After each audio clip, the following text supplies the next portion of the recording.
লাহোরের Gaddafi stadium, Khushdil শাহর একটা তুলে মারা শট, ডিপ স্কোয়ার লেগে রাচিন রবীন্দ্রর অ্যাটেম্পট, কিন্তু বল হাতে না এসে সোজা আঘাত করে রাচিনের মুখে।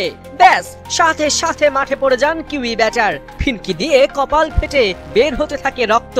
ত্রিদেশীয় সিরিজে পাকিস্তান নিউজিল্যান্ড ম্যাচে শনিবার এভাবেই ভীতি ছড়িয়েছে রাচিনের হেড ইনজুরি। চ্যাম্পিয়ন্স ট্রফির জন্য কয়েকদিন আগেই সংস্কার করা হয়েছে লাহোরের গাদ্দাফি স্টেডিয়াম। ৩৩৬ কোটি টাকা ব্যয়ে সংস্কার করা এই মাঠে বসানো হয়েছে নতুন এলইডি লাইট, কিন্তু শেষমেশ এই লাইটই এখন ক্রিকেটারদের ভীতির কারণ বলে উল্লেখ করেছে পাকিস্তান ও ভারতের মিডিয়া। অভিযোগ, এমন অ্যাঙ্গেলে লাইট বসানো হয়েছে যা ফিল্ডারদের বল দেখতে অসুবিধা করছে।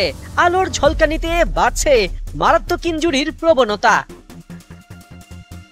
রাচিনের ইনজুরি সত্ত্বেও ত্রিদেশীয় সিরিজের প্রথম ম্যাচে পাকিস্তানকে ৭৮ রানে হারিয়েছে নিউজিল্যান্ড। ম্যাচ শেষে সংবাদ সম্মেলনে গ্লেন ফিলিপসের কণ্ঠে ওই ঘটনার ভীতি ছিল স্পষ্ট।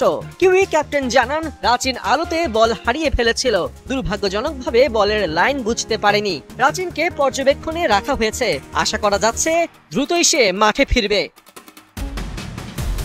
এদিকে নিউজিল্যান্ড ক্রিকেট এক বিবৃতিতে জানিয়েছে, রাচিন তার কপালে আঘাত পেয়েছে।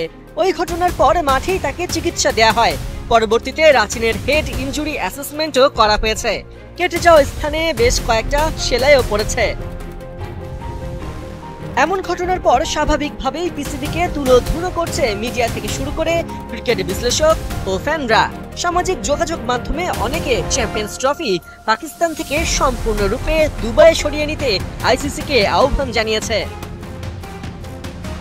পাকিস্তানের সাবেক অধিনায়ক রশিদ লতিফ জানিয়েছেন, স্টেডিয়ামে নতুন বসানো লাইট থেকে শক্তিশালী গ্লো বের হয়, যাতে বলের ট্র্যাজেক্টরি ট্র্যাক করা কঠিন হয়ে পড়ে, বিশেষ করে বলের লাইন যখন ফ্ল্যাট হয়। এমনটা হলে ফিল্ডাররা বল দেখতে পাবেন না। জানা গেছে, ত্রিদেশীয় সিরিজে সাউথ আফ্রিকার বিপক্ষে সোমবার মাঠে নামতে পারছেন না রাচিন রবীন্দ্র। সুস্থ হতে সময় লাগবে আরো কয়েকদিন। তবে পাকিস্তান ফ্লাড লাইটের এই সমস্যা কিভাবে সমাধান করবে, এখন সেটাই দেখার বিষয়।